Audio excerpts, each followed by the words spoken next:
introdujo la expresión materialismo histórico para referirse a su método científico de análisis de la realidad histórica, un método que aspira a descubrir causas materiales y establecer el carácter dialéctico de la historia. Insistía en la necesidad de realizar una científica anatomía de la sociedad.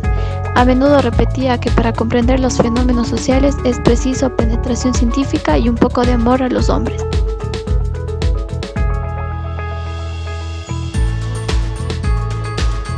El materialismo dialéctico es la concepción del mundo del partido marxista-leninista. Llámase materialismo dialéctico porque su modo de abordar los fenómenos de la naturaleza, su método de estudiar estos fenómenos y de concebirlos es dialéctico y su interpretación de los fenómenos de la naturaleza, su modo de enfocarlos, su teoría materialista.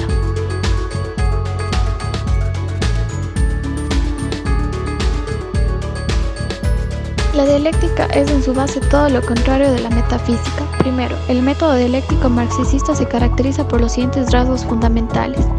Por oposición a la metafísica, la dialéctica no considera la naturaleza como un conglomerado casual de objetos y fenómenos desligados y aislados unos de otros, sin ninguna relación de dependencia entre sí, sino como todo articulado y único en que los objetos y los fenómenos se hallan orgánicamente vinculados unos a otros, dependen unos de otros y se condicionan los unos a los otros. Por eso, el método dialéctico entiende que ningún fenómeno de la naturaleza puede ser comprendido si se le toma aisladamente sin conexión con los fenómenos que le rodean, pues todo fenómeno tomado de cualquier campo de la naturaleza puede convertirse en un absurdo si se les examina sin conexión con las condiciones que le rodean, desligado de ellas, y por el contrario, todo fenómeno puede ser comprendido y explicado si se le examina en su conexión indisoluble con los fenómenos circundantes y condicionado por ellos. B. Por oposición a la metafísica, la dialéctica no considera la naturaleza como algo quieto e inmóvil, estancado e inmutable, sino como algo sujeto a perenne movimiento y a cambio constante, como algo que se renueva y se desarrolla incesantemente y donde hay siempre algo que nace y se desarrolla y algo que muere y caduca.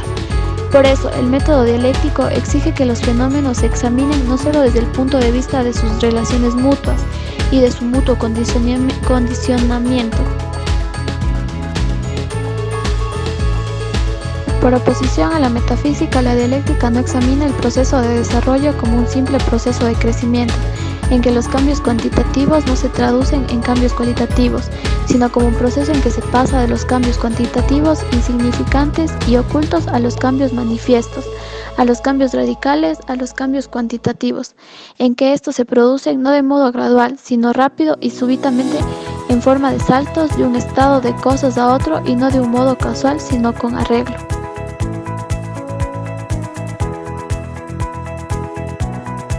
Vygotsky dedicó su corta vida a la construcción de lo que consideraba una psicología científica apoyada en la posición del materialismo dialéctico e histórico. Lo hizo desde una compenetración profunda con una filosofía humanista a la vez de una extraordinaria sensibilidad estética.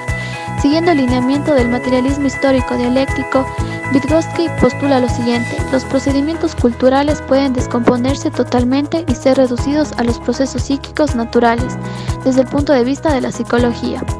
La especificidad de su estructura interna determina su naturaleza como totalidad. Esto quiere decir que por avanzado que sean los procesos psíquicos, tales como el pensamiento y el lenguaje, pueden reducirse a una composición de estímulos y respuestas. Vygotsky en una concepción mecanicista al contrario de su pregonado materialismo dialéctico, pero no es el caso. Lo que está en juego es el evitar un sustancialismo, cual es el de creer que hay un mundo psíquico en sí, que nada tiene que ver con lo biológico, para Vygotsky, y en similar a Piaget.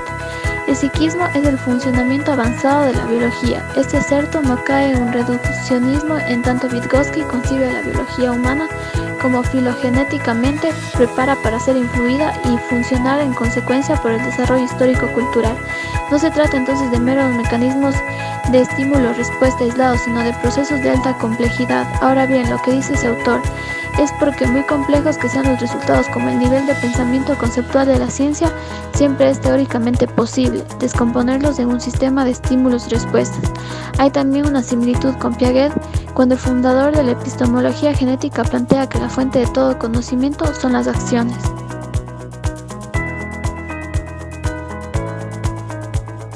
teoría materialista desarrollada por los marxistas en su parte filosófica y por Pavlov y otros neurofisiólogos en su aspecto experimental fue convincente para muchos pensadores posteriores, aunque no estaba solucionado el problema de la conciencia concebida como reflejo y proceso material. Pavlov especuló que llegaría a aclararse mediante la investigación científica, creencia que han compartido muchos investigadores del cerebro y filósofos materialistas. En los tiempos de la Unión Soviética se hicieron intentos de formular un concepto más firme y en un libro de 1963 optó por una forma de emergencia de la mente como la solución más adecuada. La obra tiene un tinte típicamente dogmático del periodo y no aborda las dificultades que ya se debatía sobre los problemas de la noción de emergencia. En una biografía sobre Pavlov de 2014, el profesor de Historia de Medicina Daniel Tots revela la complicada personalidad del fisiólogo, su relación tirante pero ventajosa con el régimen bolchevique, así como las técnicas usadas en los animales que hoy en día disputarían como los comités bióticos de experimentación.